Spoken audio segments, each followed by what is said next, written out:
Detective Jason Peters leaned back in his chair, the old case file spread across his desk. 7 years, Michael. 7 years, and not a trace. Michael Johnson, still new to the department, studied the faded photo of a 15-year-old girl. Tiffany. Missing.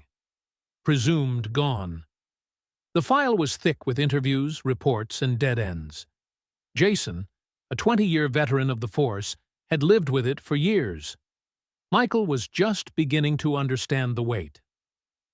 Cold cases don't stay cold forever, Jason muttered. Sometimes they just wait for the right spark. Tiffany's mother, Nancy, had been questioned countless times. Her longtime boyfriend, Greg, too. Both grilled, both cleared.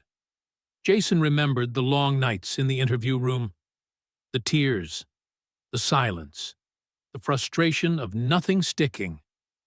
We chased every lead, Jason told Michael.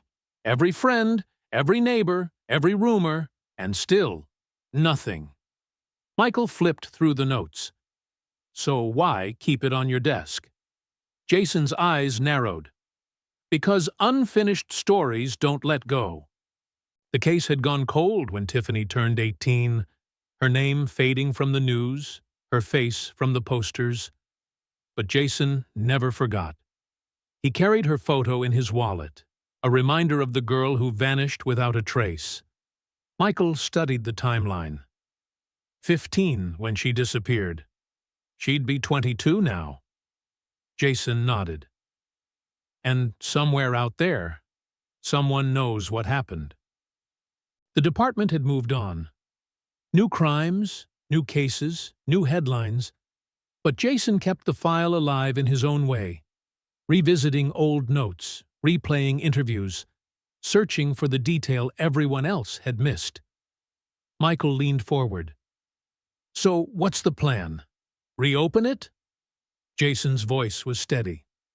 We wait. And when the phone rings, we'll be ready. The phone did ring. A caller gave their name, their number, and a story that couldn't be ignored. They claimed to have seen Tiffany, alive, in a nearby town. Jason's pulse quickened as he scribbled the details. Michael's eyes widened. 7 years, Jason whispered.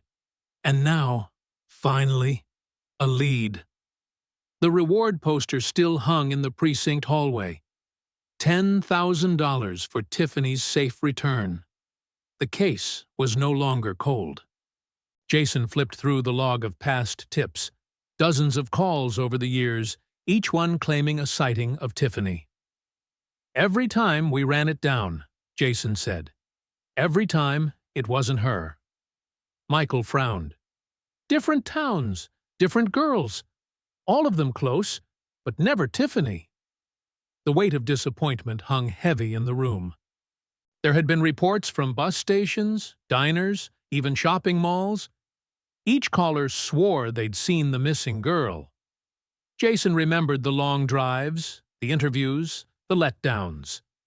They all looked like her, he told Michael. But none of them were. Michael tapped the file. So, what makes this call different?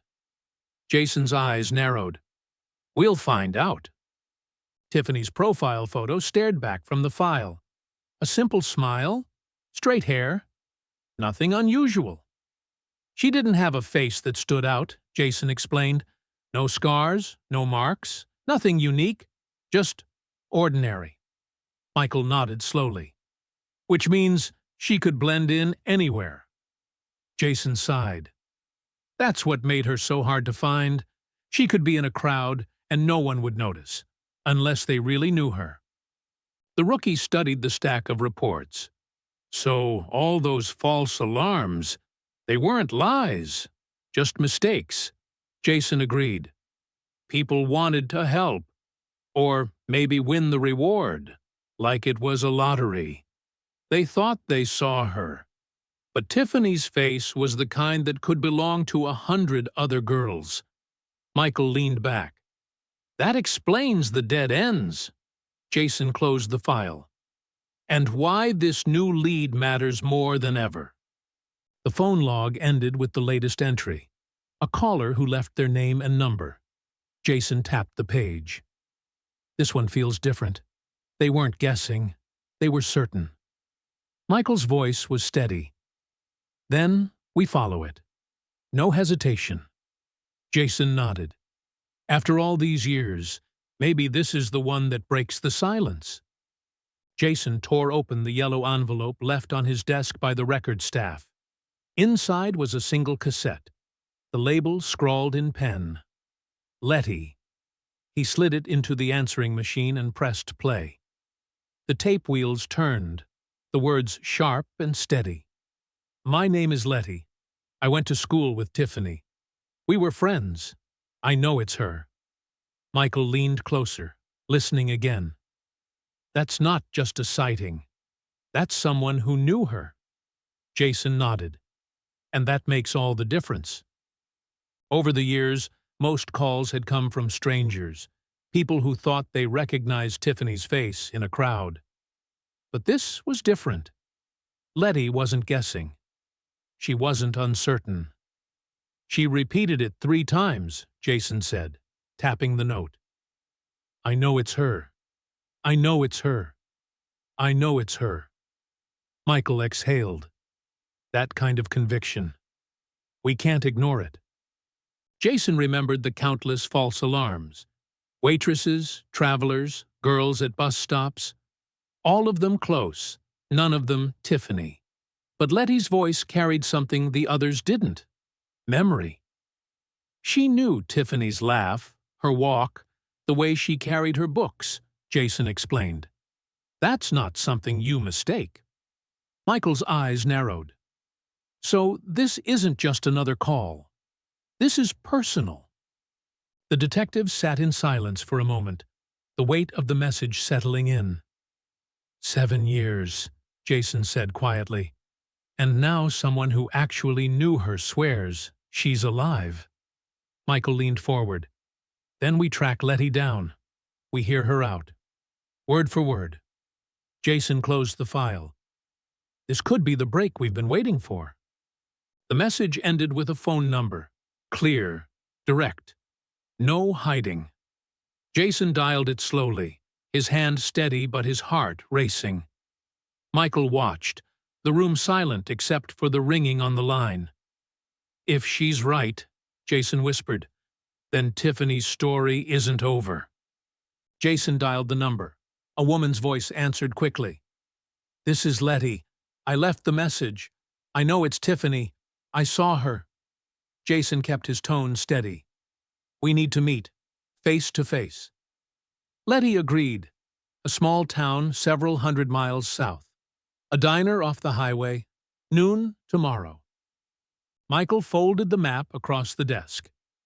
That's a long drive. Jason nodded. Worth every mile if she's right. They began packing files, photos, and the old case notes. This wasn't just another lead. It was the first one with a name, a face, and a memory attached.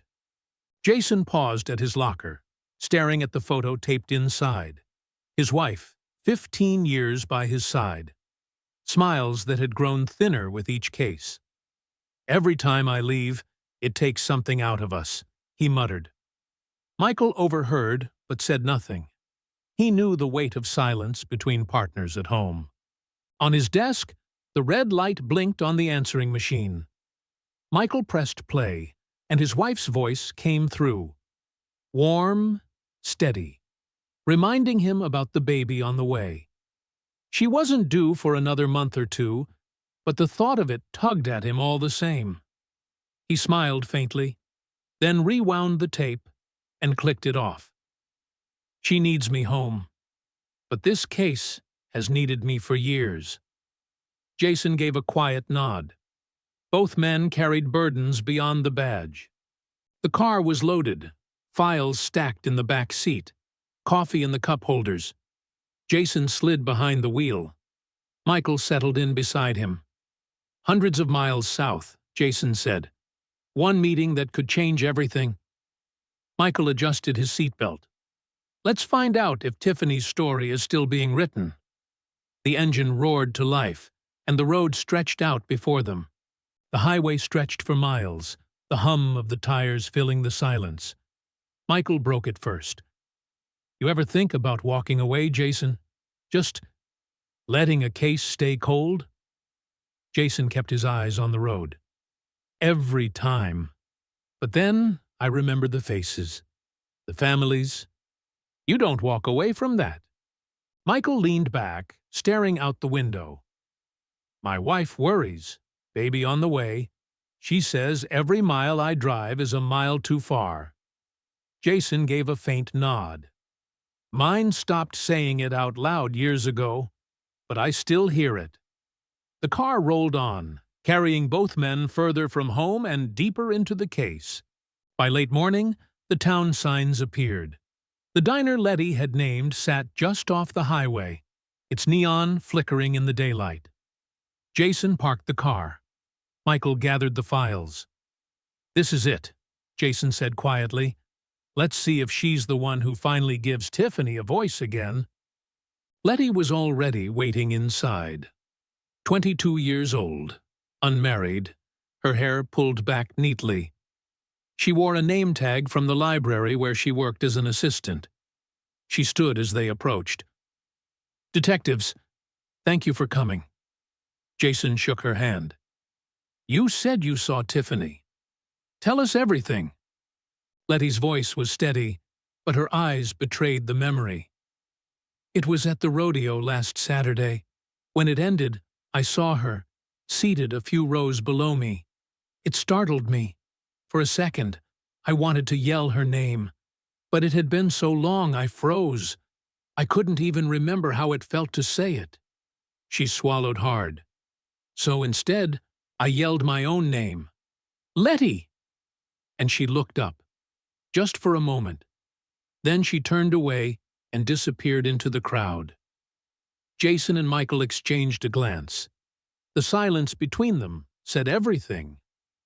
Letty leaned forward, her voice low. She looked different.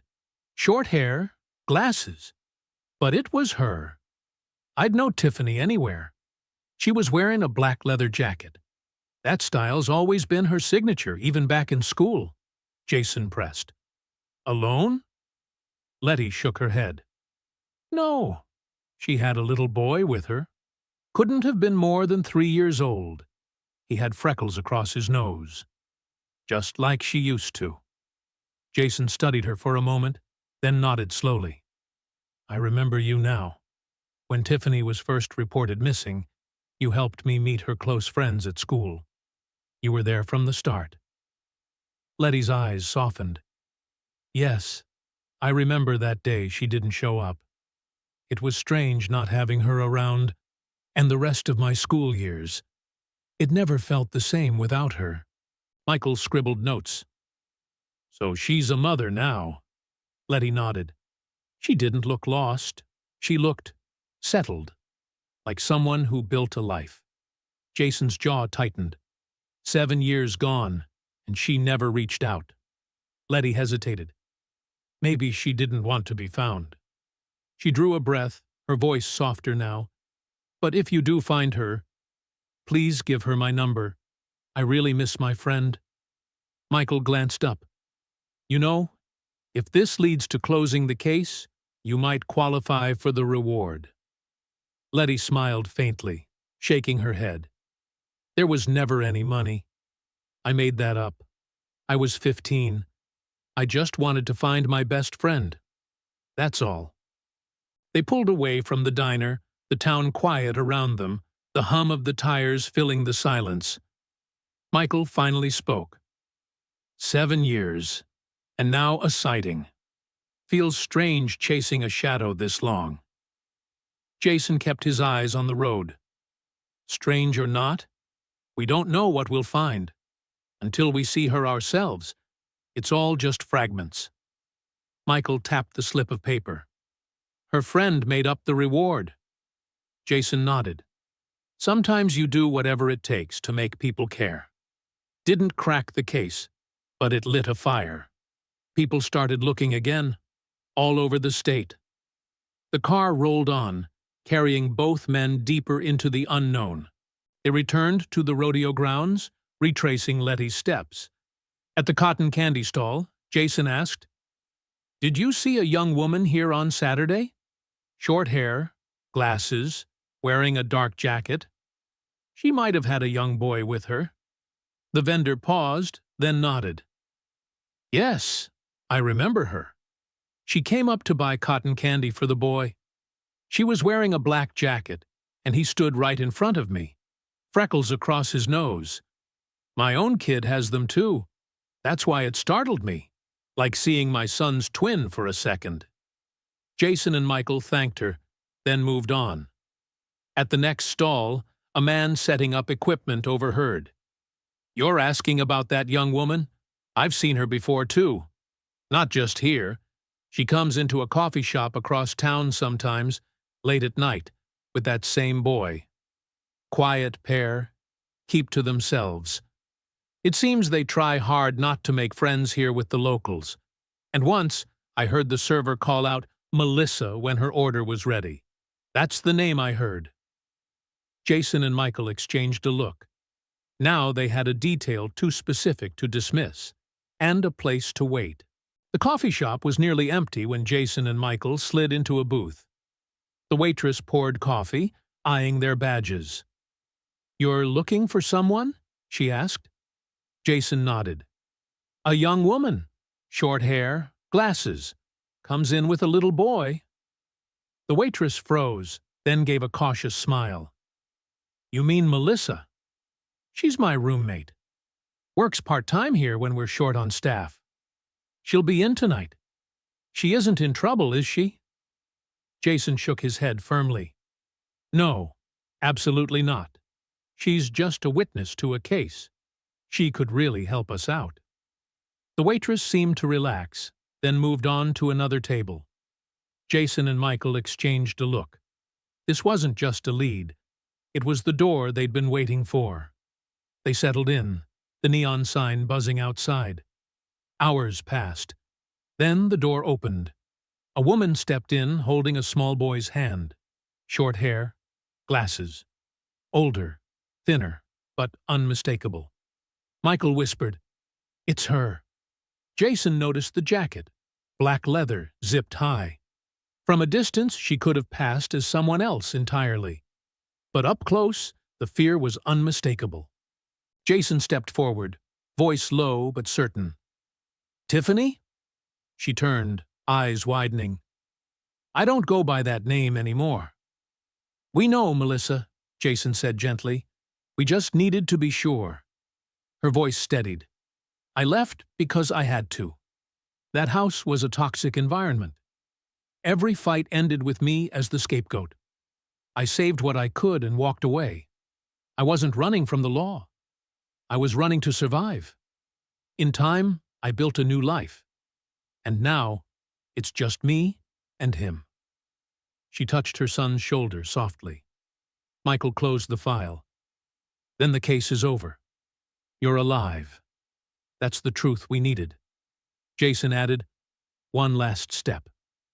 Go to any police department, sign a statement, and the case is closed. After that, it's your choice who you see, your mother, your friends, or no one at all. You were free the moment you turned 18. You just didn't know it yet." Michael leaned forward. "And if you'd like, we can go with you. It'll make the process go faster." Her eyes welled. "I can do that, and I'm relieved. Because it means I no longer need to hide, no longer need to run. I can live out the rest of my life in peace. With my son." She glanced down at him. "I tried settling down once. Met someone. Thought it might work. But it didn't." She hesitated, then added quietly, "I never got an ID. Worked where I could, paid in cash. I used to fear cops, thinking someone might take me or my son away. Or fine me. Or worse. That's why I worked nights. Fewer questions, fewer eyes."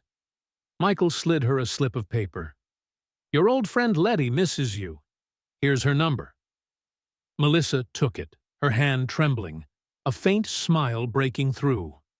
7 years of silence ended, not with a reunion, but with an answer and the first step toward peace. To be continued.